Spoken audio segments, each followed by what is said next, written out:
Greetings and welcome to Cosmic Kev 100, your weekly astro video zine. This week's forecast is for November 1st through the 7th, 2024. Please hit the bell notification. Please subscribe. Please share this. I'm working on getting 1,000 subscribers. We've got 900 and something, so thank you. Thank you. And thank you people who've been sending your comments to me, to Shelby, to Wordsley, to Shant, to Rebex, to Melissa, to Pisces friend, all you people, you mean so much to me. I just appreciate you. We're going to do a few ohms, Gam Ganapati Namaha, prayer to the planets, and just a prayer for you and for peace for ourselves, this nation, and the whole world this week. Om, Om, Om, Om Gam Ganapatiye Namaha, Om Gam Ganapatiye Namaha, Om Gam Ganapatiye Namaha, Om Namah Shivaya, Om Brahma Mirstriparan Takare, Banu Shashi Bami Sato, Buddha Guru Shukra, Shani Rahu Keteva, Sarve Graha Shantikara Bhavantu, Om Gurave Namaha. Well, here we are, and it's most of you probably watch this maybe Friday morning or in the evening or any time you watch this. It's for the whole week. So for Friday, we've got a new moon happening at I believe it's 5:47 a.m. Pacific Daylight Time. Moon's in the constellation of Libra. If you're looking in a telescope, you won't see the moon because it's a new moon. The sun's in the constellation of Libra as well. And this is where the sun in Vedic astrology gets debilitated. That means it's not as powerful. And Mars is in the constellation of Cancer, and it gets debilitated there too.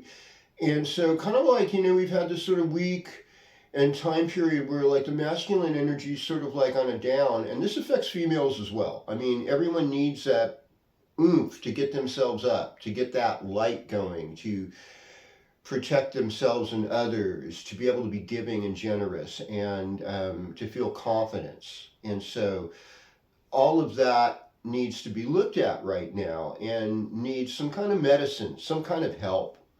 Now, Swati is said to be the lunar mansion of millionaires. And, I know that this is like Bill Gates' nakshatra or something like that, or at least his sun sign is. But yeah, there's this whole thing with Swati nakshatra, which is all encased within Libra.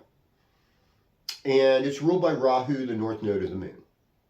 And so there's ingenuity and there's cleverness. And also with Rahu, it's a shadow planet. There can be smoke.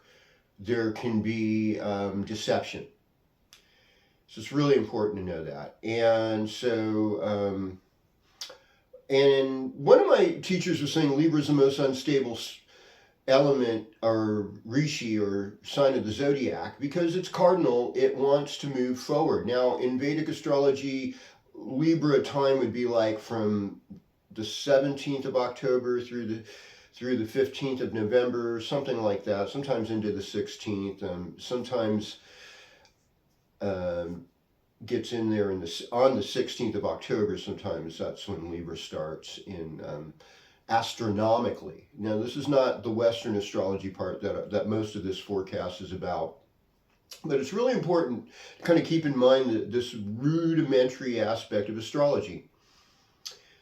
Swati is symbolized by a coral reef, and they create estuaries. They're affected by the environment, and they also have an effect on the environment. They make homes for fish and shells and seaweed, and they can kind of make the water warmer when it's shallower. And, I guess I've heard with some climate change too, the warming of waters is hurting coral. Now, Vayu is a ruling deity for Swati, and it's considered to be like the god of wind. So it's a very Vata nakshatra, ether, air, and very changeable in a lot of ways. And one of the things is getting ourselves in an environment that is supportive of who we are and being in ourselves, putting ourselves in an environment where we're supporting other people with the best things. This is a real message I see. And also acknowledging the parts of ourselves that have a shadow, that have kind of smokiness, have kind of used deception, somehow I got to get in there, and I think, like, when people are making a resume, job interview or thing, there's always like a little bit of Rahu that goes in. Oh, how can I show that I'm innovative? How can I kind of fit in there? Yeah, and so that I can make the most of my journey at this time. And so that's another thing with Swati. And it's also creative, and it's also really good at running their own business and kind of just putting themselves out there. So, and it's also Diwali, folks. Diwali is a festival of light in India. And so lighting a candle, it has been going on for a couple of days, but this is the peak of it. And it has an association with Lakshmi, this aspect of the divine that blesses us with material, sensual pleasures, all the things we need kind of to get going in this earthy plane. So many blessings on this new moon. And of course, in Christian tradition, All Saints Day, All Souls Day. In Mexico, Dia de Muertos, the Day of the Dead. It's really a powerful conjunction. And of course, in Western astrology, Moon and Sun are in Scorpio, symbolic of transformation, symbolic of procreativity and creativity. So there's this richness within all of this. And so with that said, we're going to go sign by sign according to Western tropical tradition, which means Aries, March 21st through the 19th of April type of thing. It's not where the constellations are, but it's what we commonly know in Western culture. Seasonal astrology, tropical astrology. So, greetings, Aries. Welcome to your horoscope. So, you've got the North Node. You've got Rahu in your first house right now. And with that is, are you being honest with yourself? Are you trying to change yourself to fit in? Are you manifesting? And do you have a hunger that has no bottom, but you're not able to do anything about it? Now, Scorpio season for Aries means transformation. It means letting go. It means other people's power. It's being a powerful, independent sign like you are, Mars ruled. This is weird, but there's, like, with Mars in the fourth house, it's going to move into the fifth, so you might feel a little bit of relief, a little better. I'm imagining by Tuesday when it goes into Leo. And, and then it also means too that you have to be paying more attention to your male children, your physical health, expressing yourself physically, creatively as we go through the week. This is a time of letting go. This is a time of release. And, with that fourth house and eighth house stuff happening for you right now, I'm also thinking that this is a real time when you're super sensitive and that you want to connect with family. You want to really connect with people that love you. Greetings, Taurus. Welcome to your horoscope. Your Venus rule, and Venus is in Sagittarius in your 8th house. So, this elevates, especially if you're a male Taurus, your wife and her status. So, looking at that could be like an important clue. Now, Scorpio is your opposite sign, and, Scorpio and Taurus is the most sensual sign, Scorpio is the most sexual, and when they get together, there's just this creative juice that's like, whew. So ultimately, this should be a really good time of year for you. And I've also, in my Western astrology practice, I notice that people with the Taurus Scorpio opposition tend to be very creative, and they and it's also easier for those two signs to get together than, say, like Aquarius and Leo, because there's this more similarity. The weather's nicer, in those seasons, unless you're really far north, it's like, hey, it's moderate. It's not extremely cold yet. It's not extremely hot anymore. And there's just beautiful trees changing color, at least in the area that I live in. Some of you are in more northern climates. The leaves are gone or higher elevations, but here in Chico, California, this is the beginning. These next 3 weeks are going to be the most gorgeous time of year. All right, greetings, Gemini. Welcome to your horoscope. So Mercury's in your seventh house, or moving to your seventh house Sunday night, and then Venus is there, or Saturday afternoon. I think Saturday afternoon Mercury moves in your seventh house. So you're more focused on relationships now in a lot of ways, and you've got this gift of diplomacy. Now, Scorpio is ruling your sixth house, so there's some obstacles there. There may be some health issues as we're going through the change of seasons, so anything you can do to fortify your health is going to make you better. It's going to make you feel better. This new moon is about creating good practices. This is also, sixth house transits are also about giving to others, service, volunteer work, and it's creating good karma to balance out, some of the shadowy karma of the 12th house. So, give generously and love like there's no tomorrow. Okay. Greetings, Cancer. Welcome to your horoscope. Now, the Mars in the first house for you kind of works. Now, the thing is, you just want to avoid being passive aggressive. That's the shadow side of Cancer. That indirect, crabs kind of move to the side. They don't move forward. I want to thank Radha for that illustration. So I was so smart. Now, Mars is going to go into your second house. And, you have to kind of watch out for just being too aggressive with your speech. It's also a good time that if you have tools or weapons you wanted to sell or make money with, that could probably happen too. But also be a peacemaker when there's strife within the family. That's the important thing. Scorpio time is generally a happy celebration time for you. So this new moon is like an opportunity to get in your heart, and that heart of love, the heart of the Divine Mother. Just focus on that, bring that out, just that beautiful lotus heart. Greetings, Leo, and welcome to your horoscope. So, Sun's in the fourth house, and Sun in the fourth house generally is kind of like, hey, I kind of want to stay home. I kind of want to be with my family. I need to support the older people in my household, and, especially parents, and bring them some love, and that is the way we honor it. It's also time, maybe to build a little altar, something that reminds you of things that are godly, things that bring forth more life.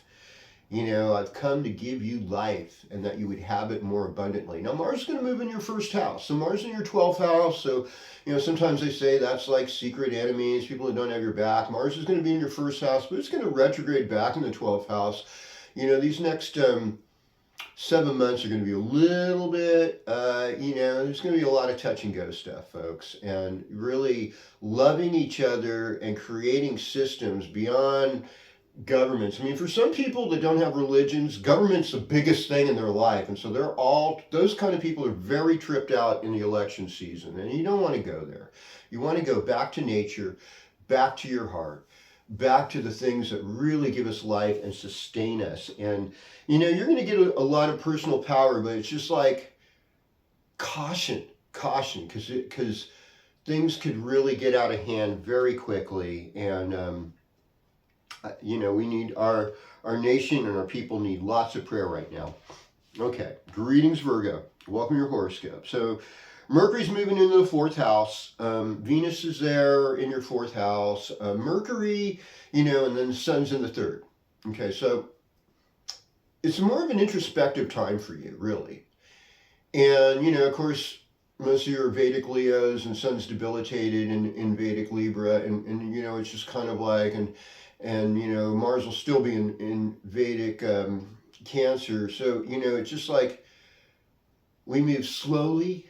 We move cautiously, but we also want to move inclusively. We want to keep our siblings in touch with stuff.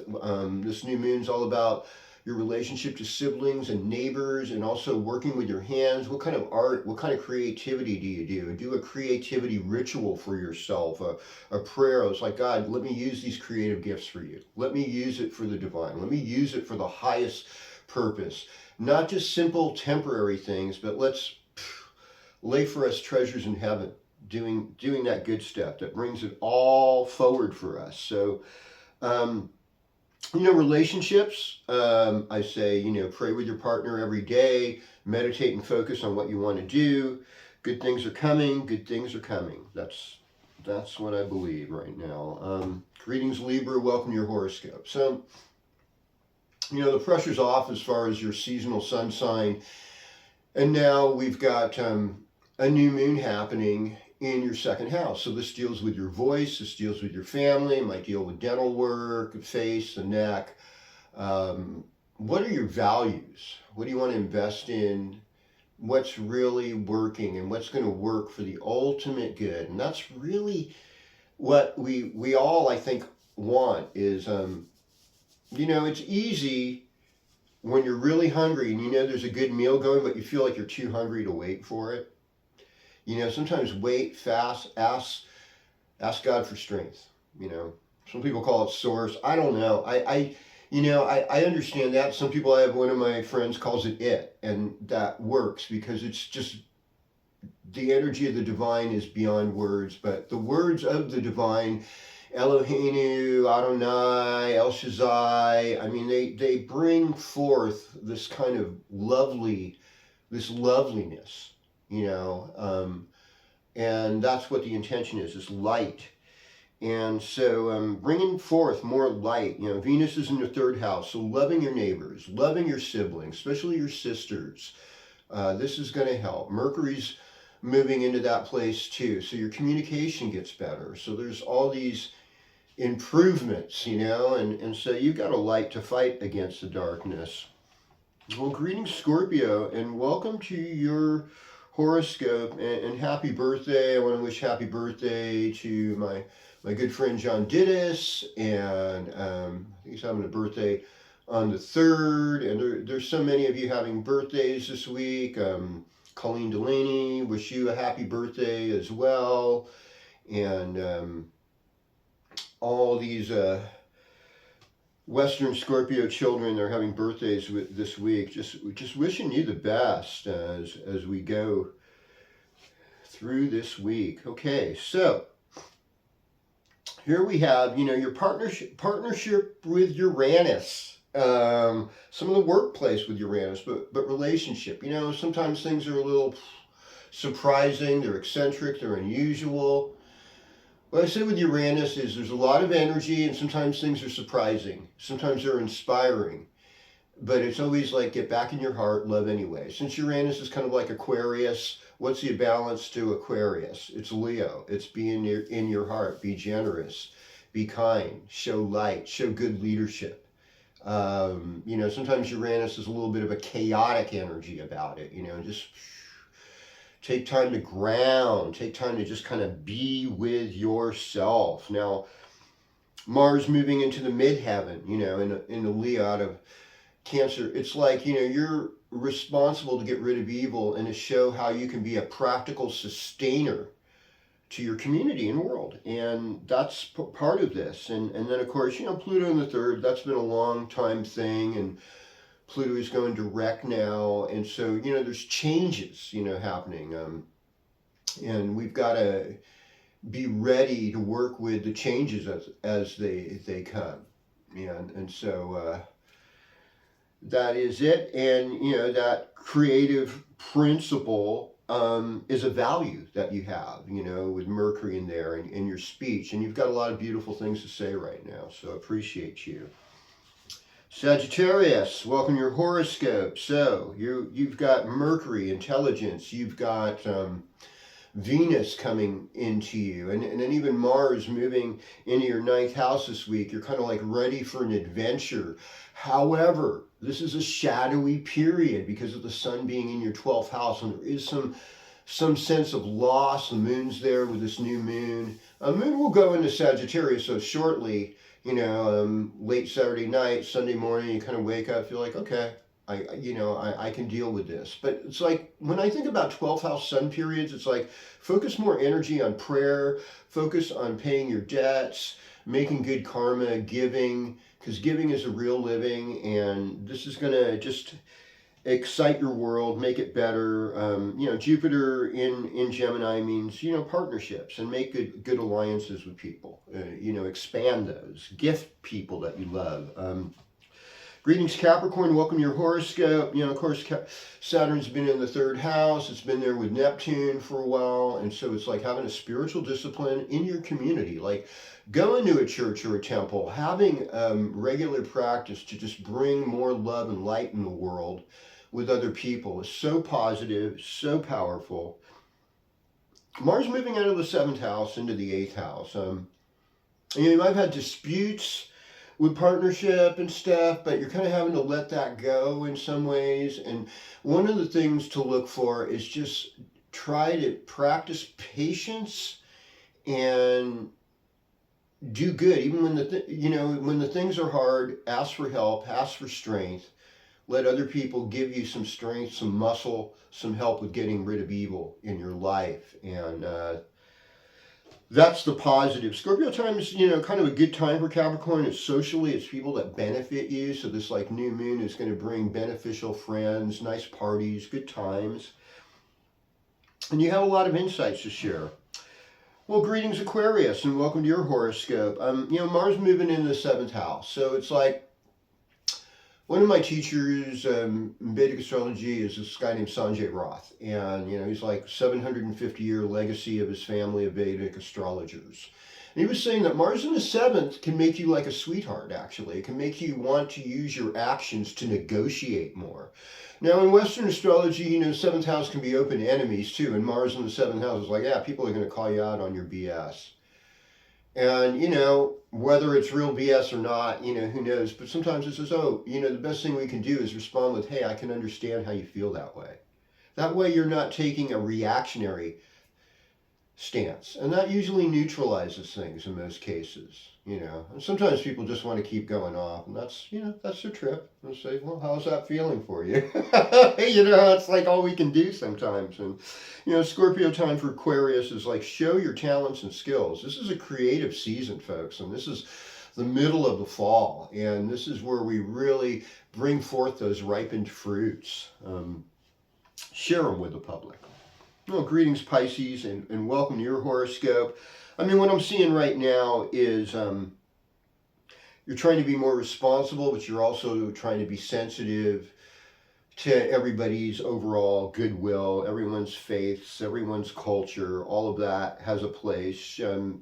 With Venus and Mercury moving through Sagittarius by the end of this week, it's like, you have so many gifts to share with the world right now that are positive. And Scorpio time with this new moon's in 9th house. It's a fortunate time. And in spite of all the fear, I would say, let this verse from the Bible be your mantra. Perfect love cast out all fear. And there's a saying, I think, too, that it is better to light a candle than to curse the darkness. And I've seen a lot of cursing the darkness during this whole election season. It does not help anything. It will not help you. Don't make a lot of big deal about your disappointments, but have a thankful heart. Have a joyful heart. See what is still working. See what is good. God lives in the praises of his people, and the joy of the Lord is your strength. So my prayer for all signs this week is Divine Master. First, I'll say the Orthodox Christian Jesus prayer, which is, Jesus Christ, Son of God, have mercy on me, a sinner. Have mercy on us as sinners. And sinners just means that we miss the mark sometime, and we really need mercy. And sometimes we need that divine intervention of somebody who can channel miracles for us, So I'm open to all that. Light will cast out the darkness, and that's really where it comes. And I just ask God, blessed Lord, just bless everyone who watches this video. Give them everything that they need in their life, their healing, their finances, their relationships, most of all, a positive relationship with you, your creation, and their divine purpose. Thank you for making them. Thank you for having them. And even if the situation's rough, may they just return to that love and peace. Thank you. Hit the subscribe, send me some comments. I love you all. Om Shanti Shanti Shanti. Amen. Shalom.